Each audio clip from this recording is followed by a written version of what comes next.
부동산 브리핑입니다. 대출금이나 전세보증금을 제때 상환하지 않거나 세금 미납으로 압류된 주택이 5년 만에 40% 가까이 급증한 것으로 나타났습니다. 고금리와 경기 불황 장기화로 인해 한계 상황에 처한 자영업자, 서민층이 늘고 있다는 뜻으로 풀이되고 있습니다. 서울 강남구 도산공원 일대 상업용 빌딩 가격이 거침없는 상승세를 보이고 있습니다. 지난해 평당 3억 원 시대를 열었던 이곳에서 최근 평당 4억 원을 훌쩍 넘는 초고가 거래가 성사됐습니다. 내년 전국 아파트 입주 물량은 17만 2,270여 가구로 조사됐습니다.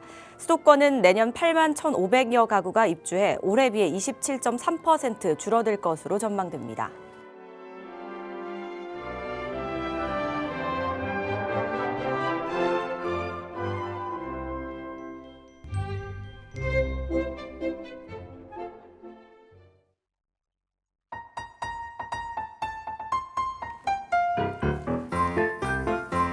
네, 안녕하세요. 부동산 고민 무엇이든 물어보세요 진행의 강주리입니다. 자, 겨울이 되면 종종 벌어지는 원조 논란이 있는데요. 붕어빵은 무조건 팥빵이지 아니면 슈크림이지라는 흔히 요즘 말에 슈붕과 팥붕의 이런 싸움이 아닐까 싶습니다. 아니면 또 크림빵이 있다고 해요. 그래서 처음에는 이제 팥만 들어가는 붕어빵에 온갖 걸 이제 다 막 넣잖아요. 일단 슈크림은 너무 흔하고요. 피자를 넣는 피붕도 있고요. 아이스크림을 넣는 아붕도 있다고 해요. 뭐 붕어빵뿐이겠습니까? 호떡에도 다양한 종류를 넣어서 만든다고 하는데요. 이럴 때 아니면 또 언제 먹나 싶어요. 시즌 음식, 제철 음식이 아닐까 싶은데요. 취향에 맞는 간식도 골라 드시고요. 이번 겨울 건강하게 또 든든하고 따뜻하게 저희와 함께 나보시기 바라겠습니다. 저희 방송은요, 여러분들의 참여로 진행이 됩니다. 방송 보시다가요, 부동산 관련해서 고민 있으시다면 무엇이든 좋으니까요. 저에게 전화 또는 문자 주시기 바랄게요. 02-2638-3973번, 서울 전화 02-2638-3973번으로 전화 주시거나 또는 건당 100원의 유료 문자입니다. 샵 3989번으로 궁금하신 내용 적어서 지금 바로 보내주시기 바라겠습니다. 자, 그럼 부동산 고민 무엇이든 물어보세요. 지금 출발하시죠.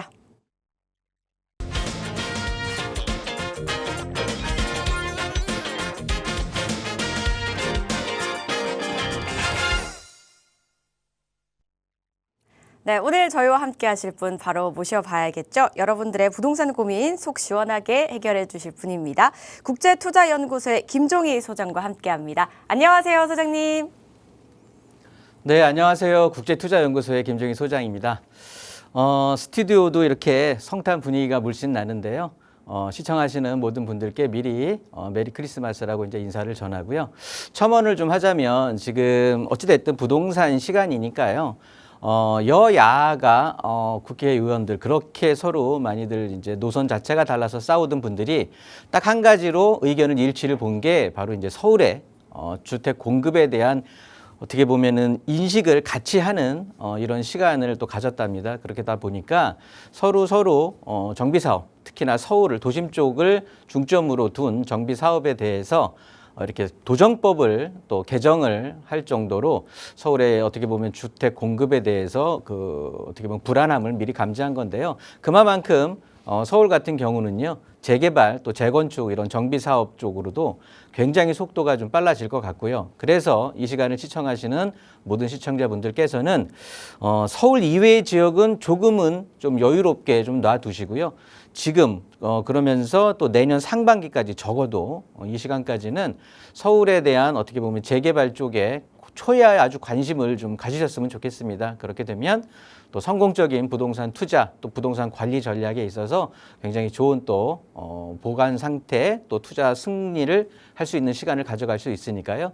유념하시고 꼭 좀 지켜주시기 바라겠고요.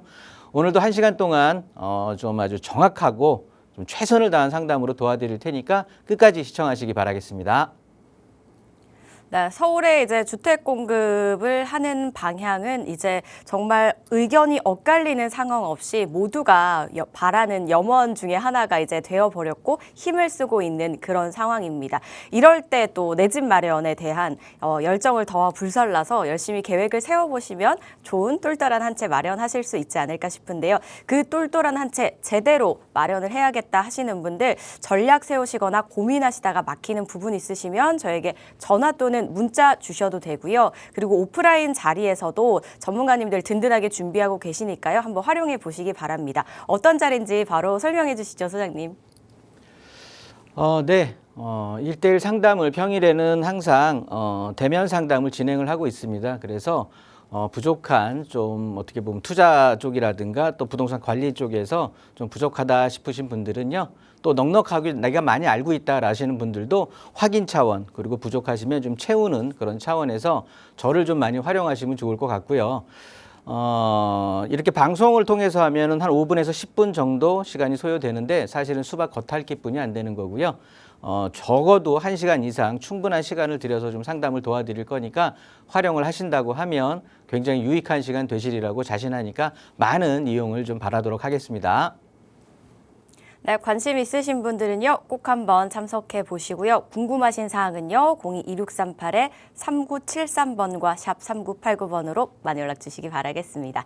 자, 저희 인사 나누는 동안 또 시청자분들께서 전화, 문자 이렇게 막 보내주고 계십니다. 소장님이 인기가 정말 많으시네요. 저희 먼저 전화 연결부터 바로 해보도록 하겠습니다. 여보세요? 네, 안녕하세요. 네, 안녕하세요. 반갑습니다. 네. 어떤 고민이 좀 있으세요?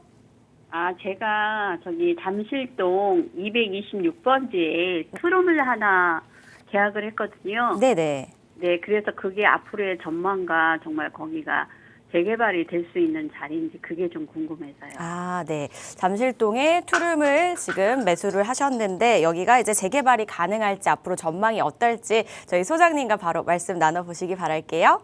네. 안녕하세요. 예, 안녕하세요, 소장님. 네, 반갑습니다. 네, 감사합니다. 메리 크리스마스입니다. 감사합니다. 네. 요즘은 좀 구세군도 좀 보기가 뜸하고 옛날에 그 명동거리 막 다니던 그런 연령대 같으시거든요.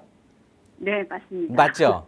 근데 네. 요즘은 좀 많이 좀 어떻게 보면은 뭐라 그럴까요? 좀 삭막해졌다 그럴까? 그런 게 좀 보이지 네. 않아요. 그죠? 네, 너무 옛- 조용해졌어요. 맞아요. 옛날에 제가 좋아하는 그 팝송 가수 누구죠? 웸인가? 뭐 있었거든요. 뭐 그래서 네. 라스트 크리스마스라든가 이런 노래들이 많이 흘러나오긴 했는데 갑자기 지금 스튜디오 보니까 그런 생각이 나갖고 즉흥적으로 한번 여쭤봤고요. 네.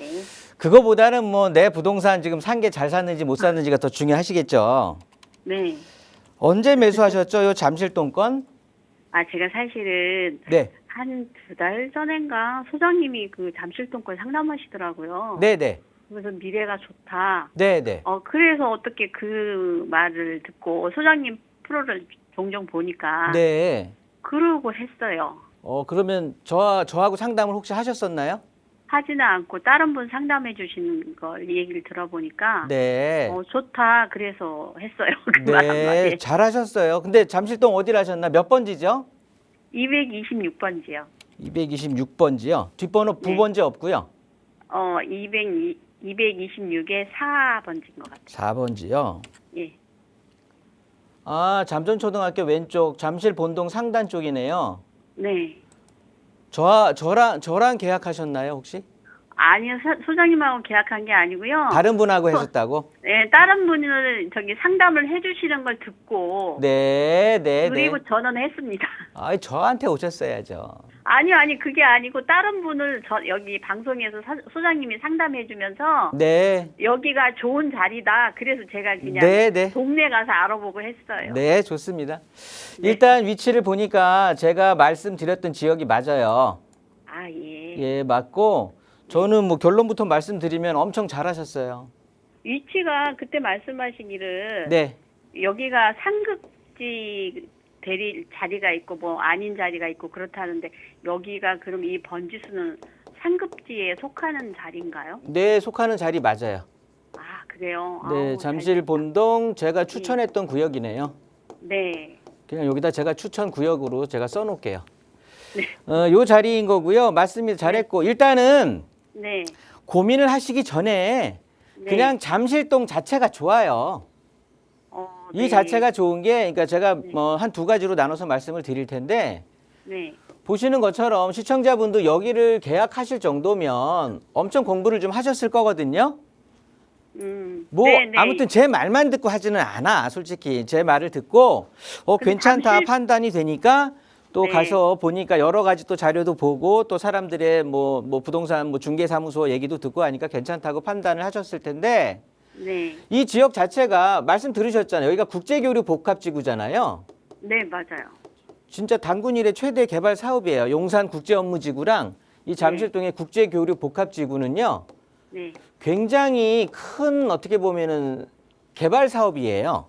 네. 그러다 보니까 몇 년에 걸쳐서 여기가 뭐라 그럴까 경제 유발 그 어떻게 보면 경제 유발 효과가 165조 원이랍니다. 네. 엄청난 거거든요.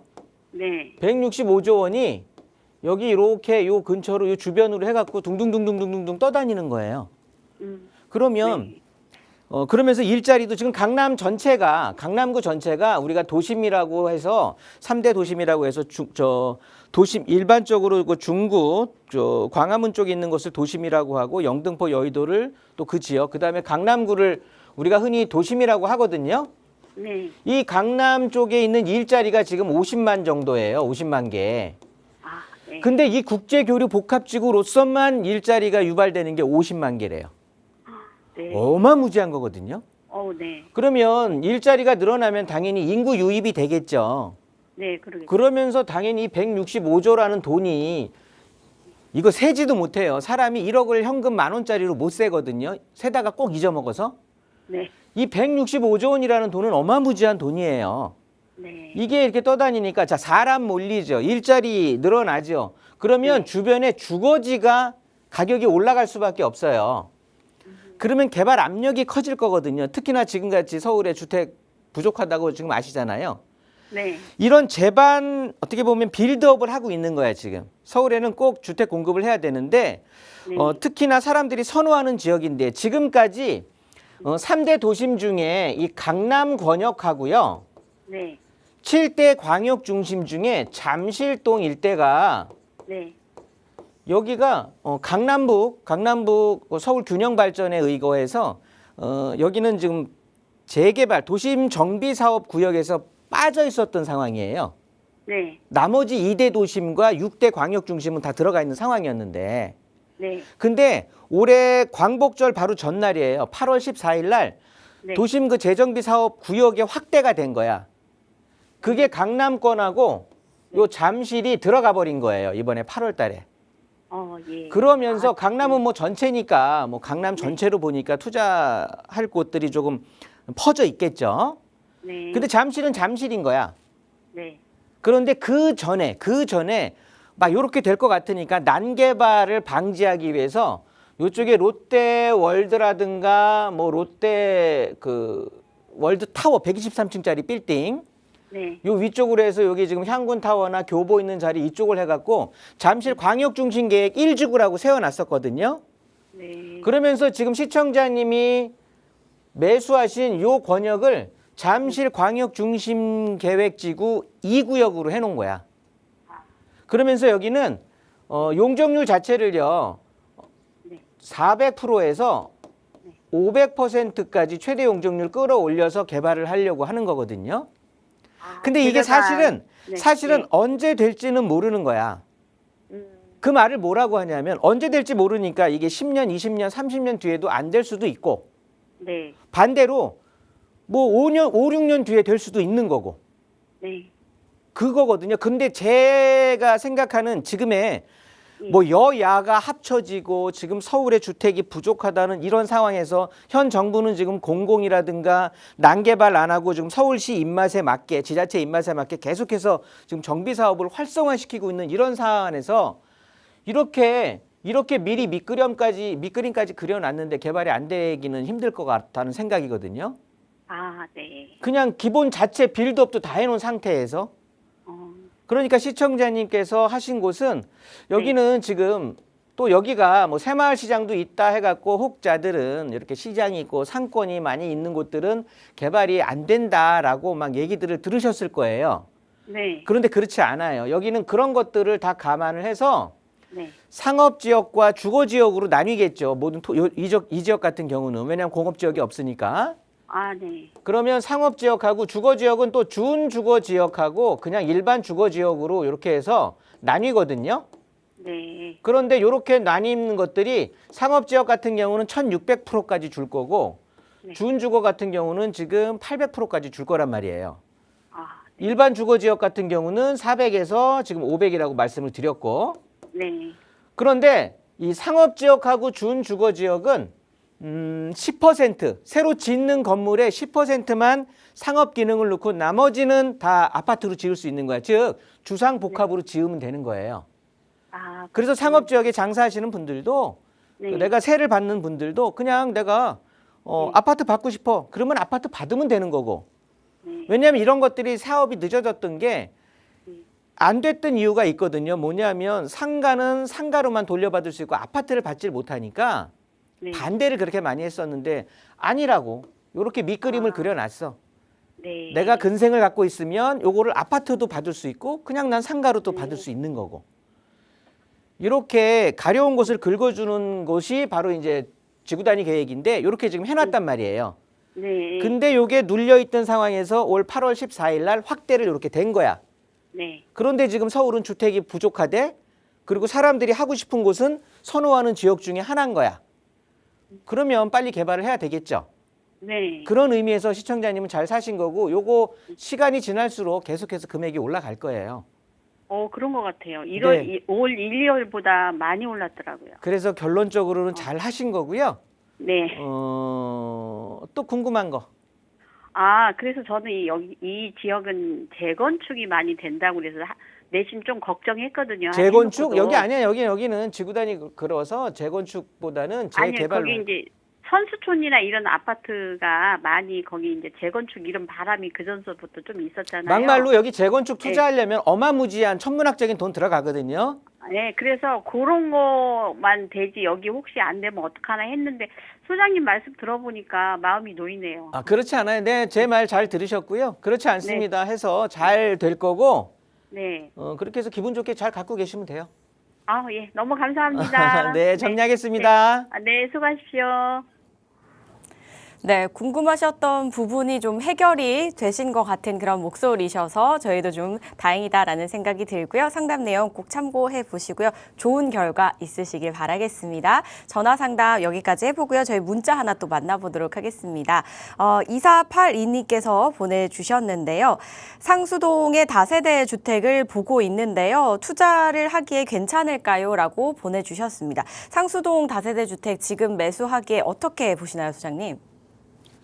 상수동 다세대 주택 마포구가 요즘 뭐 강남 3구 다음으로는 뭐 마용성이라고 하니까 많이 관심들을 가지실 텐데 그러면서 더군다나 또 한강변의 입지는 제한적이잖아요. 그래서 많이 이제 관심을 가지시는 것 같아요. 그리고 상수동 같은 경우는 아마도 다세대 주택, 상수동에다가 다세대 주택을 매수하신다고 하면 아마도 요 지역일 거예요. 여기.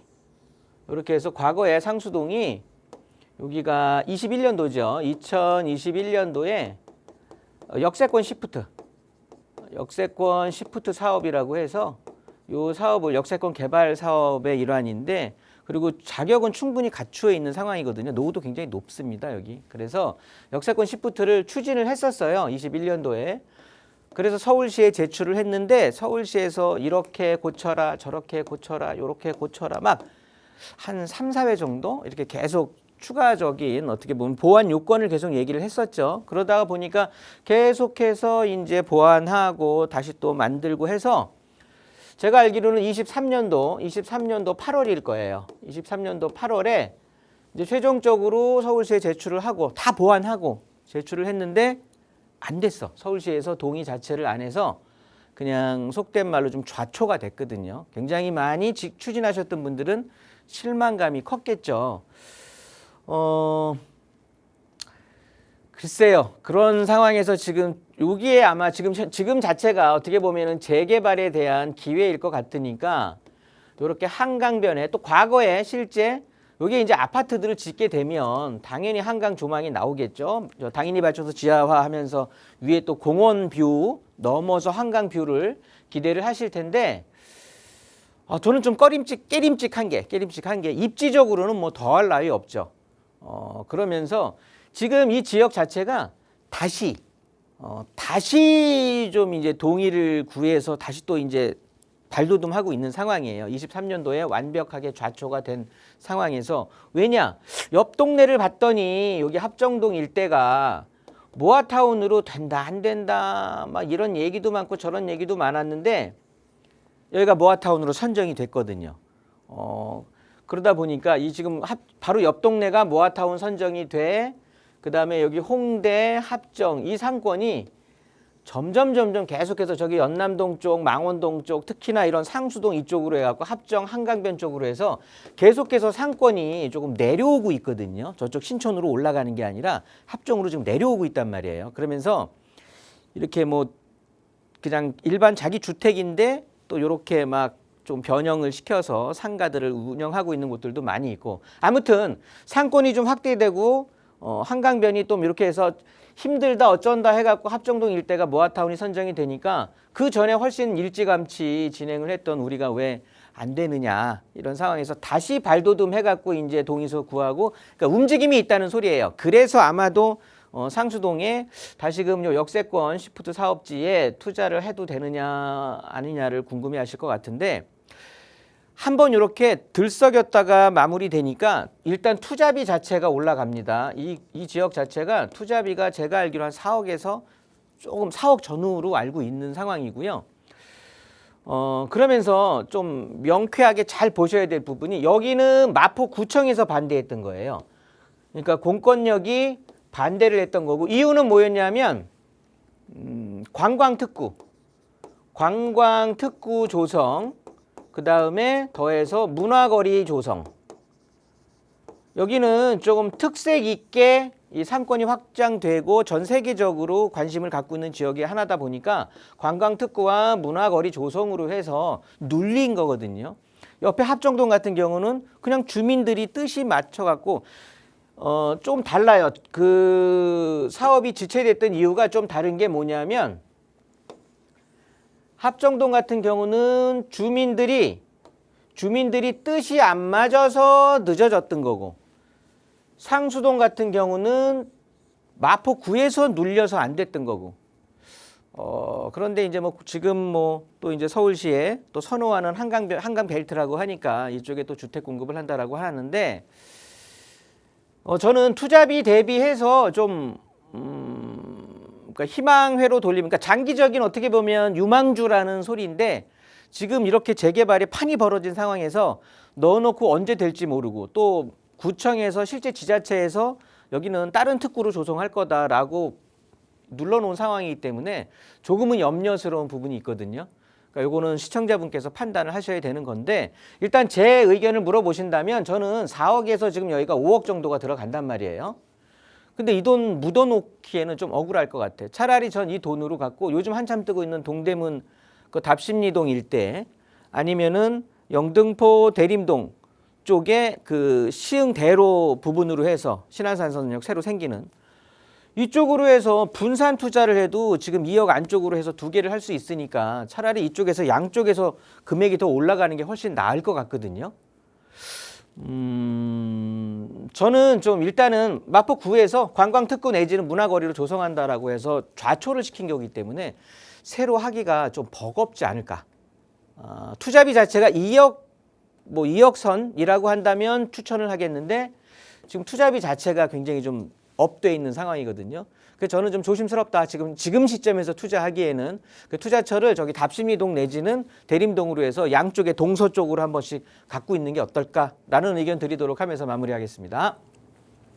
네, 말씀 주신 곳은 한 번에 좀 아픔이 있었기 때문에 다시 좀 빠르게 움직이기에는 어렵지 않을까라고 말씀을 주시면서 조심스럽다라는 의견을 주셨거든요. 그래서 같은 예산이라면 다른 투자처를 한번 알아보시면 좋겠다라고 하셨으니까요. 이 부분 참고하셔서요. 다시 한번 또 심사숙고 해보신 다음에 추가적으로 상담 필요하시다면 저에게 전화 또는 문자 주시기 바라겠습니다. 상담 내용 꼭 도움되셨길 바랄게요.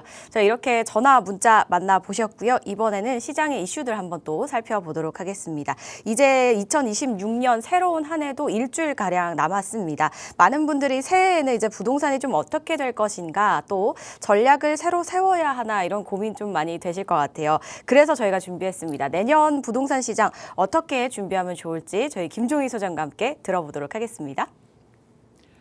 네, 이제 제가 이번 주에 이제 이렇게 2026년 부동산 시장에 대해서 전망을 한다. 어떻게 보면 제 뒤로 계속해서 이어질 겁니다. 뭐 저뿐만이 아니라 여러 전문가들도 계속해서 말씀을 나눌 건데요. 저는 뭐 제 예상도 있겠지만 실질적인 근거 자료를 가지고 한번 좀 분석하는 시간을 마련을 해봤는데, 일단 2026년 지금 이 프로를 부동산 고민 무엇이든 물어보세요를 시청하고 계시는 분들은 모두 다 잘 될 거라고 일단은 전제 조건으로 깔고요. 한번 볼게요. 자, 2025년이죠. 올해 12월 12일 날 국토교통부가 업무 보고를 했습니다. 사실은 2026년도에 국토교통부 업무라고 한다면 이 자체가 지금 부동산 정책이거든요. 어떻게 보면 뭐 전 국토에 표준적으로 개발을 한다라고 어쩐다 하는데, 지금 사실 발등에 떨어진 게 부동산 대책이란 말이죠. 그러면 1월 달에 1월 초순으로 해서 지금 1월 중으로 다시 부동산 대책을 발표한다고 하는데요. 사실은 이 국정 업무 보고, 국토교통부 26년 동안의 업무 보고에 사실은 그 내용이 함축돼 있다라고 감히 말씀을 드리겠고요. 한번 살펴본다라고 하면 국토교통부의, 우리나라 대한민국 국토교통부의 2026년의 업무 추진 방향은요, 이렇게 나눠집니다. 크게 주요 정책 과제가 5가지로 나눠지거든요. 균형 성장에 대한 모토, 그다음에 주거 안정, 그다음에 지속 성장, 국민 안전, 교통 혁신, 이렇게 5가지를 가지고 국토부는 뭐 1년 내내 이제 고생들을 하실 거란 말이죠. 그 중에 우리가 관심 가져야 될 부분은 당연히 주거 안정이에요. 이게 가장 모토가 될 거고요. 그러면서 요거를 좀 잘 보신다고 하면 뭐 주택 공급 확대를 통한 안정이거든요. 무슨 뭐 여기에 무슨 뭐 세금이라든가 이런 쪽으로도 예상들은 하게 되는데, 일단 국토부는 기재부가 아니니까 자기네 부서 여건에 맞춰서 뭐 다른 거 없습니다. 일단 주택 공급 확대를 통해서 주택 시장 안정을 한다고 하는 거고, 그러면서 세입자들, 특히나 전세입자들을 중심으로 해서 피해 지원을 하겠다는 그런 내용인 거죠. 뭐 균형 성장 같은 경우는 또 이제 지방도 좀 발전을 시키겠다라고 하는 건데, 사실은 지금 지방에는 미분양 아파트들이 많이 있거든요. 그러니까 추가적인 공급보다는 감히 예상컨대 SOC 사업이라고 하죠. 예를 들어서 이제 광역교통, 우리가 흔히 말하는 도로, 뭐 철도, 이런 철도망 공급을 좀 더 많이 하지 않을까. 이렇게 해서 지방도 일일 생활권 시대를 진짜로 이루려고 하는 그런 균형 발전을 좀 할 것 같습니다. 그렇게 되면서 이 주거 안정이라는 요 부분만 새로 띄어서 본다고 하면요, 사실은 이제 지방과 이렇게 보시면 특히나 수도권과 서울로 나뉘어지게 되는데, 수도권 같은 경우는 일단 지금 실컷 하고 있는 3기 신도시의 주택 공급을 가속화하겠다라는 거죠. 뭐 26년, 그러니까 내년에는 착공을 5만 호 이상을 하고 분양을 2만 9천 호를 하겠다는 겁니다. 사실 수도권에는 주택이 모자라지는 않아요. 서울에 대한 어떻게 보면은 주거 분산을 위해서 수도권을 하는 건데, 사실 서울 사는 사람들 수도권 가서 살기는 그렇게 원하지 않거든요. 서울의 주택 가격이 워낙 높으니까 지금 울며 겨자 먹기로 지방으로 가고 있는 상황인데, 좋습니다. 뭐 아무튼 3기 신도시의 주택 공급을 가속화하겠다라는 건데, 일단 내년에 착공을 5만 호 한다는 거예요. 그러면 몇천 세대, 몇만 세대를 지을 건데, 짓는 데만 해도 적어도, 아무리 빨리 지어도 적어도 3년에서 4년 정도는 소요가 될 거란 말이죠. 그럼 실제 입주는 4년 이후가 될 텐데, 그러면 서울은 2030년도까지는 방법이 없다라는 소리뿐이 안 되는 거예요. 좋습니다. 그러면서 어찌됐든 3기 신도시의 주택 공급을 가속화하겠다라는 거고, 또 뭐 LH라든가 이렇게 TF팀을 또 이렇게 해서 뭐 인허가대에서의 갈등을 또 조정을 하면서 무엇보다도 또 LH에서 직접 시행을 하겠다라는 거죠. 시행자가 직접 돼서 조금 속도를 빨리 끌어올리겠다라는 거예요. 수도권입니다. 수도권. 자, 그다음에 선호도 높은 도심 내. 뭐 말 그대로 서울이 되는 건데요. 서울 같은 경우는 좀 보면 궁색해. 그러니까 지금 정부도 되게 급하다는 생각은 드는데 굉장히 좀 궁색한 거예요. 뭐냐면 노후청사. 오래된 청사 같은 경우에 노후청사나 학교 용지를 이제 복합 개발을 해서 아파트 공급하겠다라는 거거든요. 근데 뭐 학교 용지라든가 이런 것들을 또 대지로 바꿔야 되잖아요. 그러면 이제 용도 변경을 통해서 다시 또 짓겠는데 학교 용지에다가 얼마나 짓겠습니까? 사실은 이 용지 바꾸는데도 또 시간이 걸릴 거고 어쨌든 법으로 통과를 시켜야 되는 거니까 그러면서 이제 아파트를 짓겠다라는 거고요. 관심 가질 거는 저는 요 두 가지예요. 무엇보다도 정비사업과 도심 복합이거든요. 나머지 공급들은 뭐 단기의 공급, 임대차를 위해서 뭐 신축으로 이제 매입을 하겠다. 국토부에서 뭐 LH를 통해서 매입을 해서 임대를 주겠다라는 거고요. 노후 계획 도시, 요거는 뭐 1기 신도시 특별법에 또 연장이 되겠는데 아무튼 노후 계획 도시를 통해서 뭐 이것도 이제 더 속도감을 느리겠다는 건데 이것도 좀 시간이 많이 걸리는 일일 것 같아서 일단 서울에 우리가 가려운 곳은 서울이니까 서울 지역의 주택 공급은 딱 두 가지죠. 정비 사업과 도심 복합으로 해서 하겠다라는 거고요. 정비 사업 같은 경우는 일단 뭐 사업성 자체를 제고한다라는 소리고요. 요거 자체가 제가 인사말에서도 드렸다시피 여야 국회의원들이 의견을 맞춰서 정비법 자체를 개정하겠다는 거거든요. 그만큼 사업성 늘리고 속도 끌어올리겠다라는 거예요. 그러니까 재개발 사업 진짜 나 혼자 눈 감고 있으면 큰일 납니다. 흐르는 물에 나 혼자 멈춰 있으면 후퇴하는 것뿐이 안 되는 거거든요. 같이 물결 따라 가야 되는 거예요. 그러다 보니까 재개발에 특히나 좀 관심을 가지셔라. 그러면서 도심 복합, 요즘 도심 복합 사업 얘기들 많이 들으셨을 거예요. 특히나 저는 생각나는 게 지금 송파구 삼전동 일대가 되겠는데 제가 지난 시간에도 말씀을 드렸을 것 같은데 이렇게 사업성이 좀 모아타운으로 해서 노후도로는 모아타운으로 맞춰졌는데 여기 사업성이 좀 부족하다 하는 것들을 복합 사업으로 전환을 시켜서 용적률에 대해서 완화를 좀 해주고요. 무엇보다도 신규로 해갖고 구역을 막 선정해 주겠다라는 거거든요. 그러면 지금 제 기억에 지금 제가 알고 있는 파악하고 있는 이런 상황에서 가장 빠른 곳은 그리고 가장 입지가 좋은 곳 이런 곳은 아마도 송파 많이 선호하니까 거기에 삼전동 일대가 되지 않을까. 특히나 이 탄천 쪽을 바라보고 있는 하단부가 될 것 같은데 일단은 뭐 제 생각이고요. 이런 쪽에 좀 관심을 가지시면 좋을 것 같다. 이걸 좀 확대해서 보시는 건데요.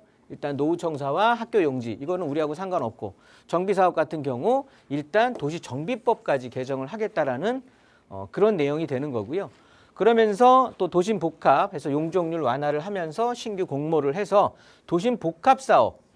도심 복합 사업은 공공과 민간이 각축을 벌일 텐데 일단은 입지 좋은 곳은 당연히 민간이 우세하겠죠. 그러면서 선호하는 지역 강남 3구, 마영성 이런 곳들은 아무래도 민간을 선호할 텐데 뭐 용산이나 또 마포 일부들 이런 쪽들은 또 공공도 많이 들어가니까 저는 강남 3구 좀 이번 기회에 한번 점을 찍으시길 바라겠습니다.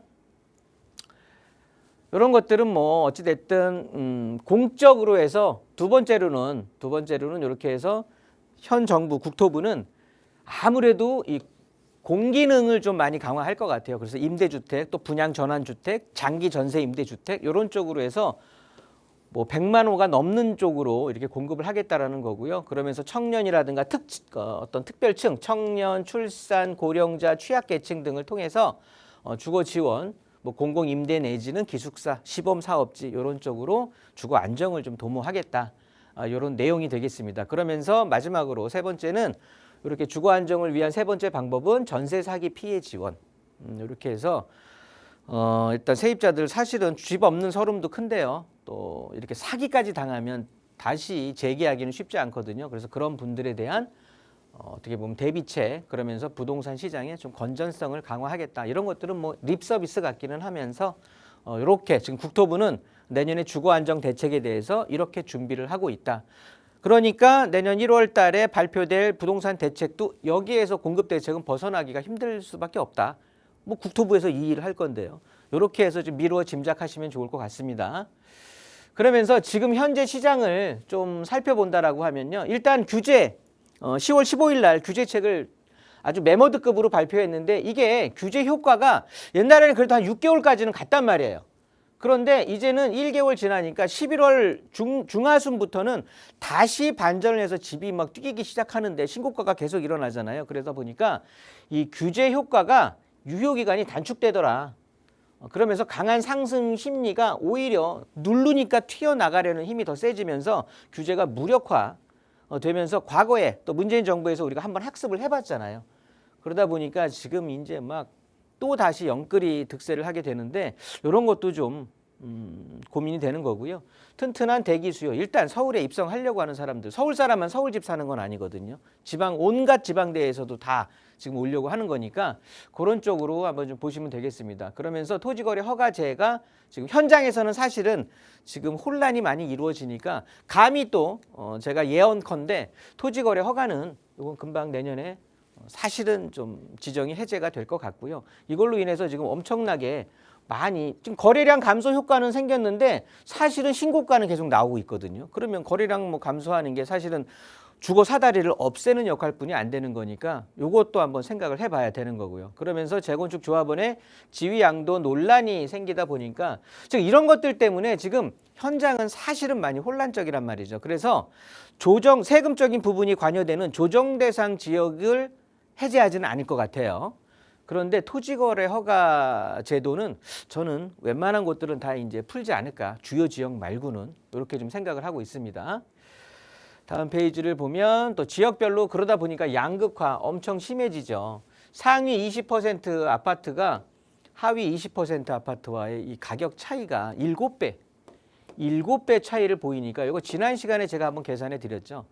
뭐 2억과 7배면 14억이 있는데 50%씩 올랐다고 해도 얘는 21억이 되는 거고 얘는 3억이 되는 거고 여기서 또 50% 오른다고 하면 얘네들은 4억 5천이 되는 거고 얘네들은 30억이 넘어가게 되죠. 이 정도가 되니까 이거는 뭐 방법이 없는 거예요. 그러다 보니까 양극화는 점점 심해질 거니까 가급적 내가 내 금액에 맞춰서 상위 입지를 갈 수 있으면 가자. 이런 내용이 되겠고요. 당연히 이것 때문에 지금 정부가 지금 발을 동동 구르고 있는 거거든요. 뭐 있는 사람들이 집 더 사고 집값이 조금 떨어지고 올라가는 거 정부에서는 사실 크게 생각을 안 해요. 지금 현 정부에서는 이거거든요. 집 없는 사람들 전월세 완전 대란 일어나면 큰일 난데 이게 지금 안정화가 아니라 불안 요인이 더 크다 보니까 지금 이렇게 빨리 대책을 해야 되는데 일단 매물 자체가 급격하게 감소를 하고 있습니다. 뭐 지금 규제에 대한 영향권인데 아무튼 연초 대비 올해 25년 초 대비해서 전월세 물량이 30%가 감소를 했단 말이에요. 그러면서 그나마 있는 전세도 월세로 전환이 되는 상황이다 보니까 전세는 뭐 사실은 우리나라에만 있는 임대 제도긴 한데 지금 어마무지하게 줄어들고 있다. 그러면 주거 비용은 당연히 전세가 싸거든요. 월세보다는. 그러면 집 없는 서름도 큰데 점점 집에다가 내가 점점 주거비가 높아진다고 하면 사회생활 자체가 궁핍해질 수밖에 없단 말이죠. 소비를 아끼게 되면서. 그러면 우리나라 시장 자체도 좀 죽어가는 형상이 일어날 거고 이런 건 원하는 게 아니기 때문에 그래서 지금 적극적으로 주택을 공급하려고 하는데 일단 향후적으로 또 봤을 때 불안 요소가 가중이 되는 게 지금 2017년도 이때 주택 임대 사업자가 어마무지하게 많이 생겼었는데 이게 지금 이제 만료 기간이 내년이면 돌아오는 거죠. 그러면 이제 그나마 임대 사업자를 내 가지고 혜택 때문에 전세 물건들을 임대차 물건들을 많이 공급을 했었는데 이게 없어진다라고 하면 이게 다 거래가 돼서 매물화 돼 버리고 그냥 전세가 물건이 완전 씨가 마를 거거든요. 그러면 이건 더 불안해질 수밖에 없는 거잖아요. 그래서 내년은 상당히 임대차 시장이 불안할 거다. 거기에서 이제 무주택자와 유주택자의 전략이 좀 갈리게 되는데 일단 집 없으신 분들은 앞으로 규제가 그러니까 내가 집을 사기 위한 규제가 더 강화될 수밖에 없을 거다. 뭐 다주택자가 집을 사기 위한 것들을 막는 거는 무주택자도 집을 못 산다라는 거거든요. 그래서 세금적인 부분은 아직 풀 가능성이 없으니까 그런 규제가 좀 심화될 가능성도 대비를 해야 되고, 그러면서 사실은 뭐 대출 6개월 이내, 토지 4개월 이내 해서 내가 미리 전세로 잡아놓고 내 상황이 폈을 때 세입자 내보내고 내가 할 수 있는 이런 것들을 많이 해서 집을 샀는데 이젠 그게 안 된다는 거예요. 그 실거주 의미가 되니까 내 돈 다 모아놓고 해야 되는 거니까 무주택자들은 사실은 현금 확보를 좀 해놔야 된다는 소리. 그러면서 상품 선택도 당연한 얘기이지만 일자리가 증가할 곳, 그러면서 신축만 덤비지 마시고요. 이제는 구축 아파트를 한 단계 활용을 해서 실거주 만족을 하면서 내 집 마련에 대한 전략도 필요하시겠다. 그러면서 또 유주택자 같은 경우, 1주택자 같은 경우는 일단 저는 이게 제 성격에도 맞는데요. 일단 무리하지 마세요. 무리하지 말고 금액에 맞춰서 연끌 같은 거 하지 마시고 일단 상급지로 갈아타고 뭐 싶다면 당연히 갈아타시는 건데 무리하지는 말자. 요거 당부드리고, 그다음에 내 집을 파는 것과 남의 집을 사는 게 동시에 진행이 되면 얼마나 좋을까요? 내 집도 금액 잘 받고 내 살 집도 그렇게 오르지 않았어. 요때 팔고 사면 딱 좋겠는데 그러지 않단 말이죠. 그래서 내가 하급지로 갈 건 아니잖아요. 그러니까 내가 상급지로 갈 거니까 내 집의 컨디션보다 내 집이 올라가고 떨어지고 이런 거보다는요. 이 소리는 뭐냐면 내가 조금 내 집을 팔 때는 약간의 손해를 보더라도 내가 살 집에 대해서 이 컨디션, 즉 집값이 아직은 내가 살만하다. 내 레인지 안에, 소비 레인지 안에 들어와 있다 그러면 내 집을 조금 손해보는 한이 있어도 매수하라는 소리거든요. 얘가 오름폭이 훨씬 크니까 나는 기껏해야 한 5천, 2, 3천 더 오르는 거 기대했다가 2, 3억 더 올라버리니까 아예 놓치는 경우들이 많이 있거든요. 그래서 그거 조심하자라는 소리가 되는 거고요. 대체 투자로 해서 뭐 대표적인 게 이제 재개발 빌라랑 오피스텔이 있는데 사실 오피스텔은 시세 차익 자체가 적고 요거는 이제 은퇴자들이 어떻게 보면 운영 수익, 임대차 수익을 목적으로 하는 거니까요. 그러면서 이런 것들은 이제 노후도가 됐다고 해서 재개발을 하는 게 아니거든요. 재개발에서는 빠지게 되는 거니까 이 노후도 같은 경우, 그러니까 재건축에서는 참 빠지게 된, 정비 사업에서는 빠지게 되는 거니까 이런 거 주의해 보시는 거고요. 분양은 뭐 재개발 빌라 같은 경우는 지금 10억 미만의 자금으로 서울에 좋은 아파트 가능한 방법이 유일해. 10억 아래로 해서 서울에 뭐 좋은 아파트 재개발 빌라 투자해놨다가 개발을 해서 그게 신축 아파트로 돼서 하는 방법뿐이 없거든요. 그래서 이 방법 좀 활용하시는 게 아무래도 2026년에도 또한 통할 전략이다. 이렇게 생각을 하니까요. 이렇게 오늘 미니 강의 준비한 건 이렇게 마무리하고요. 남은 시간 다시 상담 이어가도록 하겠습니다. 네, 이제 정비사업과 도심 복합으로 서울의 주거 안정을 꾀하겠다라는 이야기를 전해주시면서 재개발의 속도가 조금 더 불붙지 않을까라는 기대감이 좀 생기고요. 이외에도 또 생각해 볼 법한 사안들 말씀을 해주셨으니까요. 전략 세우는데 도움 되셨길 바라겠습니다. 또 궁금하신 사항은요. 저희 전화, 문자 열려 있으니까요. 많은 연락 주시기 바랄게요. 저희 이어서 문자 상담 만나보도록 하겠습니다. 4925님께서 보내주셨는데요. 대림동 한강성심병원 일대 다세대 주택을 보고 있습니다. 매수해도 괜찮을까요? 라고 보내주셨는데요. 소장님 어떻게 보시나요? 네, 영등포구는 제가 개인적으로도 굉장히 관심을 갖고 있는 지역인데 영등포 대림동 한강성심병원은 제가 뭐 여기는 계속 제가 추천드렸던 지역인 것 같거든요. 시흥대로 쪽으로 해서 이렇게 한강성심병원 인근에 있는 쪽이면 이 지역이 될 텐데 이건 지도를 조금 크게 보시는 게 좋을 것 같습니다. 자, 위쪽에서 저 위쪽 신길 뉴타운 쪽에서 쭉 이제 이어지고 내려오는 게 여기 시흥대로인데요. 앞으로 개발의 축이 요 시흥대로 쪽이 될 거고요. 구로 디지털 단지까지 온다라고 하면 여기 아래쪽 자체가 이제 구로 공단이 되다 보니까 일자리가 되는 거거든요. 그래서 실제 개발할 수 있는 곳도 여기 동작구와 함께 영등포구는 이 정도가 될 거다. 이렇게 보시면 되는 거고 동작구는 사실 이쪽과 또 역세권 개발도 활발하게 진행이 되고 있는 거고요. 나머지는 존치구역으로 남아있는 상황이고 영등포구 같은 경우는 이렇게 내려오면서 위쪽에 이제 대림 이편한 세상이 지금 들어가 있는 상황이고요. 신동아 파밀리에 요 위쪽으로 보시면 여기가 이제 대림 1구역인데 대림 1구역 자체가 지금 이제 구역 지정이 된 상황인데 여기도 지금 이제 도정법 개정안에 대해서 굉장히 혜택을 볼 것 같아요. 지금 보면 조합 설립 인가의 동의율 자체가 지금 80%에서 지금 사실은 75%로 조정이 돼 있는 상태에서 이걸 다시 70%대로 떨어뜨린다는 거거든요. 그러면서 이거 제안했을 때 과거에 여기 구역 선정이 됐을 때의 동의율은 그냥 묻고 간다는 거예요. 그러면 사실은 10% 정도의 추가 동의만 구하면 되는 거니까 내년에는 조합 설립 나지 않을까요? 이 정도로 속도가 지금 빠른 상황인 거고, 이 아래쪽 보면 지금 한강성심병원 일대 다세대 주택이니까 이 블럭을 말씀하시는 거예요. 이 블럭인데, 이 블럭은 과거에 제가 역세권 시프트 사업으로 굉장히 좋은 지역이다 라고 추천을 드렸던 지역 중에 하나예요.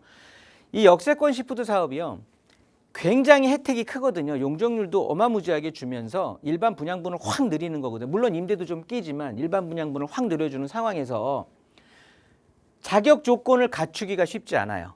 무슨 소리냐면, 일단 노후도 자체가 30년 노후도가 이 지역 같은 경우는 분석을 해보면 일단 30년 노후도 기준이 지금 여기는 80%가 넘어간다는 소리예요. 거기에 과소필지라고 있습니다. 과소필지라고 150제곱미터 미만에 대한, 평형으로 따지면 45평 정도 되겠죠.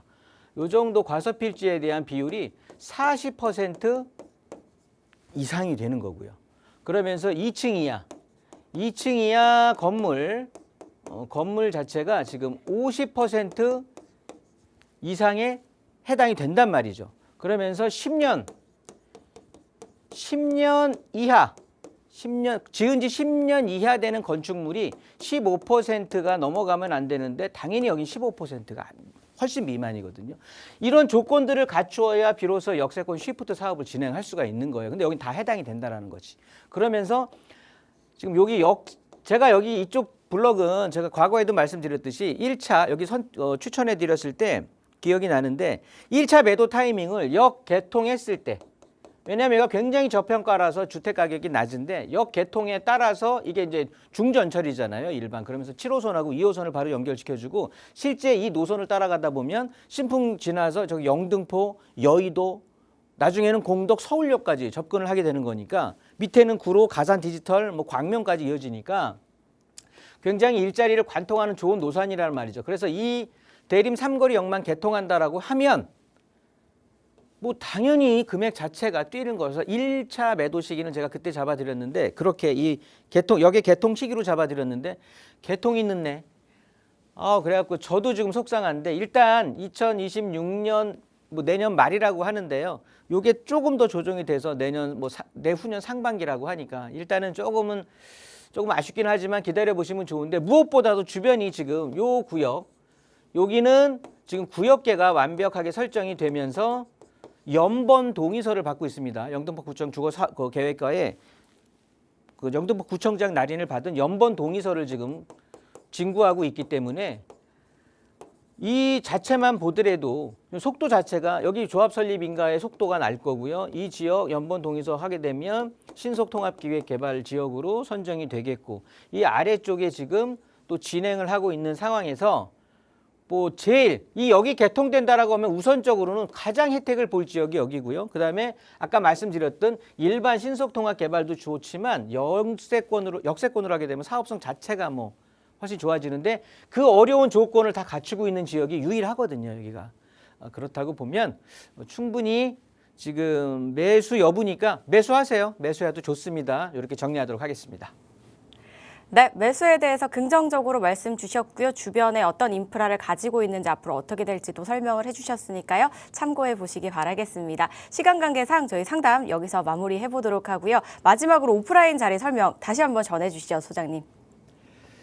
네, 제가 이제 평일에는 1대1 상담을 진행하고 있고요. 그리고 한 달에 한 2번 정도 세미나를 진행을 하고 있습니다. 그런데 올해 세미나는 이제 종료가 됐고요. 내년 같은 경우에는 이제 1월 8일이 될 텐데, 1월 8일 목요일 이제 신정 지나서 그 다음 주차에 이제 목요일에 오후 2시에 진행을 할 겁니다. 그래서 2026년도에 어떻게 보면 부동산 시장이 대책도 막 발표되면서 또 다시 또 뭐 이 어떻게 되는 거야 돼서 부안해동하실 수도 있거든요. 그래서 그 시장 전망을 내년에 다시 뭐 1월 달에 이제 또 규제 대책이 어떻게 좀 그려지는지 이런 것들도 보면서 대책을 마련하려고 하니까 좋은 시간 나누시고요. 또 투자 물건까지 안정된 투자 물건까지 소개시키는 시간 갖도록 하겠습니다. 네, 궁금하신 분들께서는요, 022638-3973번과 샵 3989번으로 문의에 참석해 보시기 바라겠습니다. 저희 방송에서 제공하는 정보는 투자 판단에 대한 조언일 뿐 해당 부동산의 가치, 상승과 하락을 보장하지 않는다는 점 기억해 주시기 바랄게요. 저희는 여기서 인사드리겠습니다. 시청해 주신 여러분 고맙습니다.